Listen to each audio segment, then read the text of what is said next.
Peace be upon you all. இப்போ பார்த்தீங்கன்னு சொன்னால் என்னோடய பிட்காயின் வாலெட்டை நான் காட்ட போகிறேன். இதில் எத்தனை கோடி ரூபாய் இப்போதைக்கு இருக்குன்னு சொல்லி நீங்களே பார்த்து புரிஞ்சு கொள்ளுங்கள்.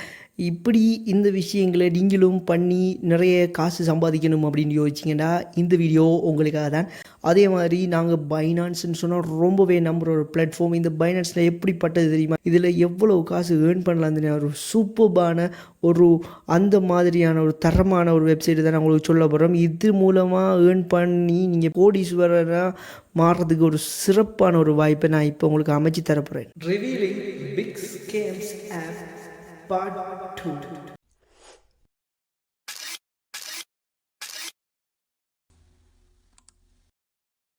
இந்த அப்ளிகேஷன் ஒரு நம்பகமான ஒரு அப்ளிகேஷன்ங்கிற அந்த ஒரு விதமான மாயையை மக்கள் மத்தியில் தோற்றுவித்து பிட்காயின் என்ன, பிட்காயின் எப்படி அதில் படிப்படியான வளர்ச்சி இருந்து இன்றைக்கி 1,00,000க்கு மேலே இதில் டாலர்ஸ் கூடியிருக்குது அப்படிங்கிற விதமான விஷயங்களை மக்கள் மத்தியில் கொண்டு போய் சேர்க்குறாங்க.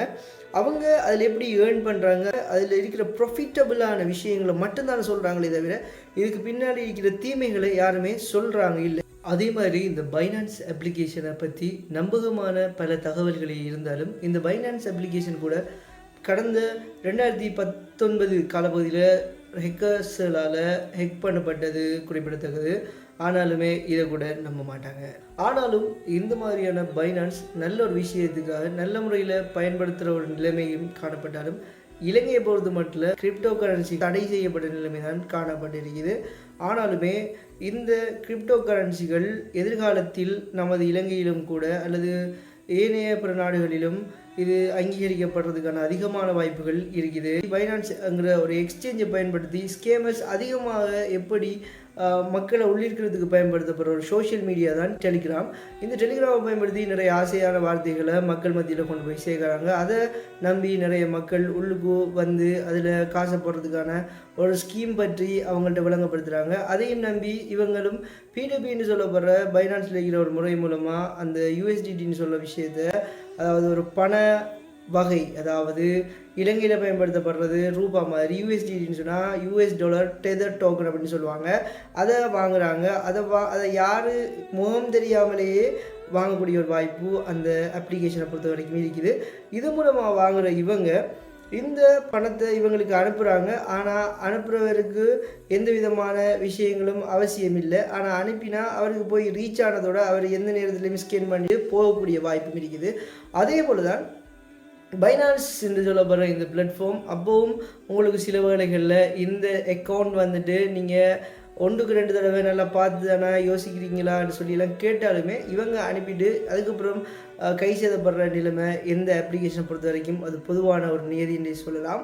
அதே மாதிரி இன்னொரு விஷயம் இருக்குது. இந்த ஸ்கேமர்ஸோட வகைகளில் சில விஷயங்களை எப்படி வகைப்படுத்தலாம்னு சொன்னால் இவங்க குறிப்பாக ஒவ்வொரு ஸ்கீமை கொண்டு வருவாங்க. உங்களுக்கு இத்தனை % நாங்கள் தரோம், இதில் நாங்கள் ஃபண்டிங் சார்ஜ் மட்டும் தான் பிடிச்சிட்டு மற்றது உங்களுக்கு ப்ராஃபிட்டாக உங்களுக்கு லாபமாக தரப்போகிறோம்னு சொல்லிட்டு வருவாங்க. அதே மாதிரி ஸ்கேமர்ஸ் பெரும்பாலும் புதிய வகையான பிரபலமான கொயின்களை அடிப்படையாக கொண்டு போலியான இலத்திரனியல் நாணயங்களை உருவாக்கி அதுக்கு அவங்களோட வாலடைல் ட்ரெஸ்ஸுக்கு காசை சென்ட் பண்ணி அது மூலமாக அவங்களுக்கு லாபம் தருவேன் என்று சொல்லி வர வாய்ப்பு இருக்குது. ஏன்னு சொன்னால் இவங்க தான் ஸ்கேமர்ஸ். இதில் மெயினான விஷயம் இல்லை, பைனான்ஸுக்கு பின்னாடி இருக்கிற அவங்களோட வெப்புக்காக பரிமாறுறதுக்கான ஒரு எக்ஸ்சேஞ்சாக தான் இந்த பைனான்ஸ் அவங்க மெயினாகவே மக்கள் மத்தியில் கொண்டு போய் சேர்க்கறதுக்கு பிரபலமாக யூஸ் பண்ணுறாங்க. ஆனால் அவங்க அந்த ஒரு நோக்கத்தை அடைஞ்சதோட அந்த அப்ளிகேஷனை இவங்க கைவிட்டுட்டு அவங்களோட அப்ளிகேஷனை தான் பெரும்பாலுமே ப்ரொமோட் பண்ணுவாங்க. அதில் தான் அதிகமான ரெஃபரன்ஸை கொண்டு வந்து அது மூலமான மக்களை உள்ளிருக்கிறது தான் பார்ப்பாங்க. ஆனால் பைனான்ஸில் எப்படி தொழிற்படுது அப்படின்னு சொன்னால் ஒரு எக்ஸ்சேஞ்ச், ஒரு இடைத்தரக கம்பெனி இது மூலமாக பிட்காயினை வாங்குகிறாங்க. பிட்காயின் அல்லது USDTயை வாங்கிட்டு இது மூலமாக அந்த அப்ளிகேஷனுக்கு வாலெட் ஐடிக்கு அதை சென்ட் பண்ணி மாற்றிட்டு அதோட இந்த அப்ளிகேஷனை ப்ரோசஸ் முடியுது.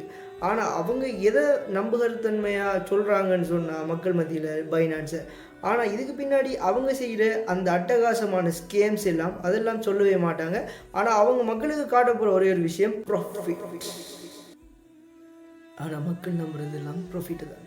இந்த ப்ராஃபிட்டை நம்புகிற இந்த மக்கள் ஒரு கட்டத்துக்கு மேலே நிலைச்சி இந்த கம்பெனியோட இவங்களோட லாபம் அதிகரித்து போகுமான்னு சொல்லி கேட்டிங்கன்னு சொன்னால் இது காலாகாலமாக நடந்துட்டு வர ஒரு ஸ்கீம். இந்த விஷயம் இதே கான்செப்ட் ஏற்கனவே எம்டிஎஃப்இன்ற ஒரு அப்ளிகேஷன் செய்துட்டு போயிட்டாங்க.